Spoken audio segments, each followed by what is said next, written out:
Welcome and thanks for joining us. My guest today is Michael Beckley, the founder and Chief Technology Officer of PAean. Michael, good to have you with us today. Thanks for having me here, Tom. So our topic is application development, really the larger topic of modernization, but that begins often with application development. And there are ways that agencies can go about this that is not the traditional waterfall, long-term coding projects that have been so much of a source of failure over recent years. And in so doing, they can reduce their technical debt. Let's start with new ways of coding, specifically low-code coding. What is it and how does it work? Well, PAean is a low-code platform. We've pioneered this new concept in software development that's agile and fast, as you pointed out, a completely new approach. In fact, what's new about it is it's not coding as much as it is designing your applications. And we take advantage of a whole new host of tools, visual design tools, drag and drop process modeling, point and click configuration of interfaces. All these new concepts allow you to build and design your concepts rather than thinking about the code. And that leaves you free to not know everything before you start. It allows you to be agile as an organization, to experiment, and to quickly change at low cost when you discover what works and what doesn't work. So you can continuously improve as you go and incrementally get to where you want to get to, which is a thoroughly modern, digitally transformed government agency. Okay, a couple of questions that arise from that. First of all, a lot of applications are based not only on logic and moving the boxes around, but also on lots of rules, regulations, statutes that inform what agencies do. How does that get built in when you're moving boxes around and doing visual types of pre-coding or low-code coding? That's a great question, and it's one of the main advantages of a low-code approach. Because now we've taken software development out of the realm of computer science and handed it to a shared platform where business and IT and software engineers can collaborate on a shared model of the application and the business itself, or the government agency in this case. And so now you can delegate, programmers can delegate the design and functioning of those business rules, those regulations, to the people who are the experts in them, the actual rule makers. And they can be given simple interfaces in which they compose in natural language and in simple interfaces like a decision table, like an Excel spreadsheet, the kinds of rules and rule interactions, rule priorities that they want to express. So now programmers can do what they do best, which is program a foundation, integrations to data, and the business people can own those regulations because they're no longer buried in software code. They're in a visual design that they can understand and change and own. And when you say it takes it out of computer science, that means you don't need coders or the people that are responsible for the program, but you need someone from IT to make sure it all gets compiled, I would imagine. Right, we call it low code because we're talking about solving real industrial strength problems. I mean, running a government agency with potentially millions of users. So there's still a critical role for IT and software engineering.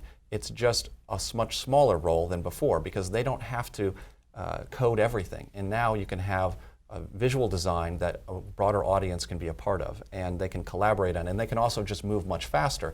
So even a software developer can use these new technologies to build a much faster application and get to the same result as code, but without having to write all that code manually anymore, laboriously.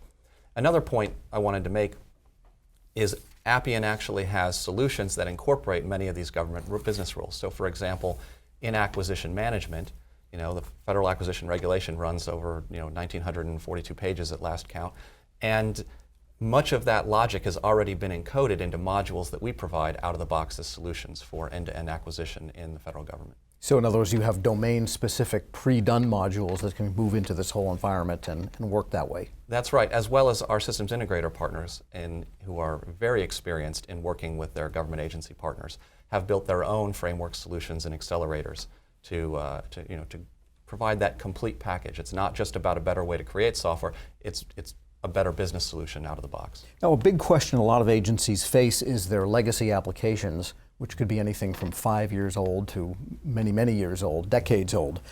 And so does this type of low code just go right around, swerve right around the need for not recompiling, but say refactoring or recoding those applications? And so what happens to all that code? Is there any value in it that can be realized? Yeah, and that's another critical point you brought up here. This is about leveraging the investments that an agency's already made more than it is about ripping and replacing systems.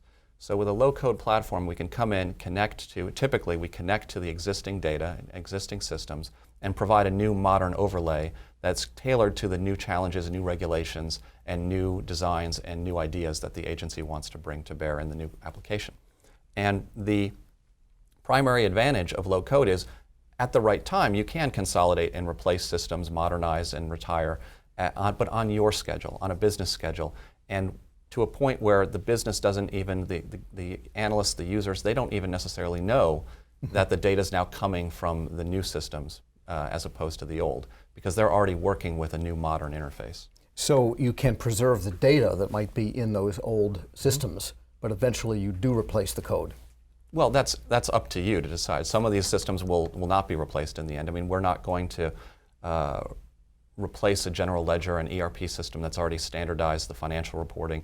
You know, that will probably be there for, on its own modernization schedule, we'll say, forever. But beyond that, there's always a need for new applications and to sometimes retire systems as well that are obsolete. So if you want to do something with your old data connected to your legacy system that's not already in there, that's the good case for low code. That's one of the good cases. I mean, we would say there's three typical patterns. Either you're connecting existing systems, or you're building something entirely new that doesn't exist, and therefore this is the fastest way to build a new application today. It's how anyone would have done it if they had these tools 20 years ago. And then third is the legacy modernization example that you're giving, where we would intentionally overlay systems with an eye towards retiring and replacing them.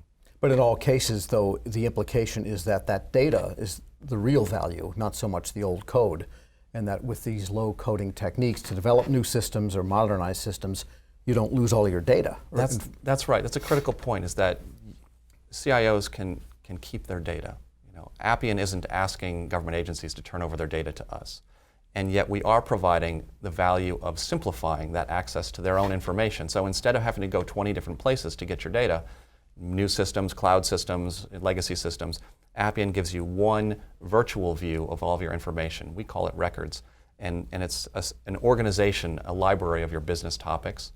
And that is what provides the agility now, because new development, new designers, new teams don't have to discover that data again. It's already mapped for them. But it's just a map, and that map can change very quickly without having to change your code. All right, we'll take a break on that good note. I'm Tom Temin on the discussion, A New Approach in IT Modernization, sponsored by PAean, here on Federal News Radio, part of the Federal News Network.